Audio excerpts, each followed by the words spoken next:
एक अंधेरी रात में विक्रमादित्य के महल में एक बूढ़ा संत अचानक प्रकट हुआ।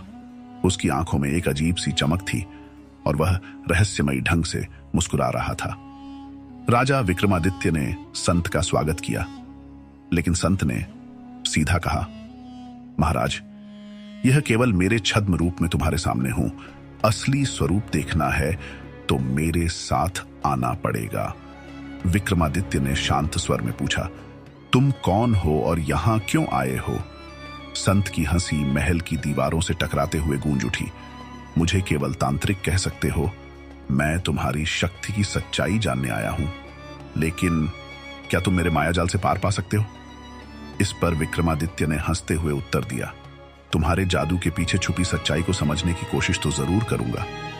तांत्रिक ने एक काला धागा विक्रमादित्य को पकड़ाया और कहा, इस धागे को पकड़ते ही तुम मेरी दुनिया में पहुंच जाओगे। यदि तुम वहां से वापस लौटे तो तुम सच में महान राजा हो। विक्रमादित्य ने धागा पकड़ा और अचानक चारों ओर एक घना अंधकार छा गया।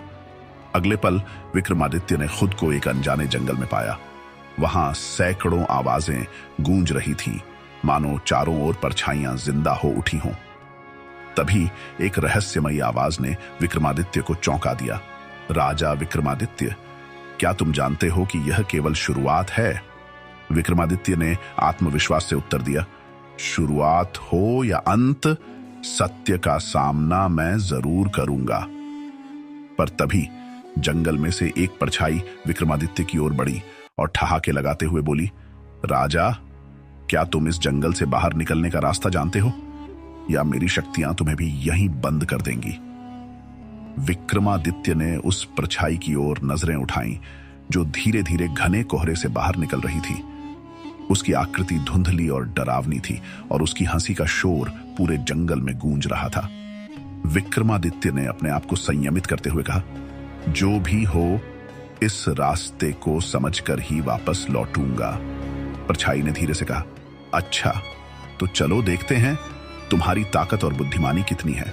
इस जंगल से बाहर निकलने के लिए तुम्हें 3 सवालों के जवाब देने होंगे। अगर एक भी गलत जवाब दिया तो तुम हमेशा के लिए इसी जंगल में खो जाओगे। विक्रमादित्य ने आंखें बंद कर अपनी आत्मशक्ति को मजबूत किया और फिर बोला, पूछो, मैं तैयार हूं। परछाई ने अपना पहला सवाल पूछा, वह क्या है जो हमेशा चलता है, कभी रुकता नहीं, पर किसी को दिखाई नहीं देता? विक्रमादित्य ने थोड़ी देर सोचकर उत्तर दिया, वह समय है जो चलता तो रहता है पर किसी की पकड़ में नहीं आता। परछाई थोड़ी चौंकी, लेकिन उसने मुस्कुराते हुए कहा, ठीक है, चलो दूसरा सवाल सुनो। उसकी आवाज में अब एक गंभीरता आ चुकी थी। दूसरा सवाल था, ऐसी कौन सी चीज है जो जितनी ज्यादा होगी इंसान उतना ही ज्यादा खो जाता है? विक्रमादित्य ने आंखें बंद कर मनन किया और फिर उत्तर दिया, वह लालच है। जितना ज्यादा इंसान के पास हो, वह उतना ही उसमें खो जाता है। परछाई का चेहरा अब थोड़ा गंभीर हो गया। उसे समझ में आने लगा था कि विक्रमादित्य सरलता से हार मानने वाला नहीं है। उसने आखिरी सवाल पूछा, बता, ऐसा कौन है जो मरने के बाद भी जिंदा रहता है?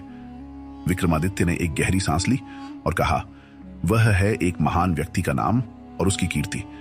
इंसान मर सकता है, पर उसकी अच्छाइयों का नाम और सम्मान अमर रहते हैं। यह सुनते ही परछाई के चेहरे पर एक शांति सी आ गई और उसकी आवाज गूंज उठी, तुमने अपने साहस और बुद्धिमानी से यह चुनौती पार कर ली। राजा विक्रमादित्य, तुम सच में महान हो। जंगल का अंधेरा धीरे धीरे खत्म होने लगा और विक्रमादित्य ने खुद को वापस अपने महल के दरबार में पाया। वहां एक गहरा सन्नाटा था, मानो कुछ हुआ ही ना हो।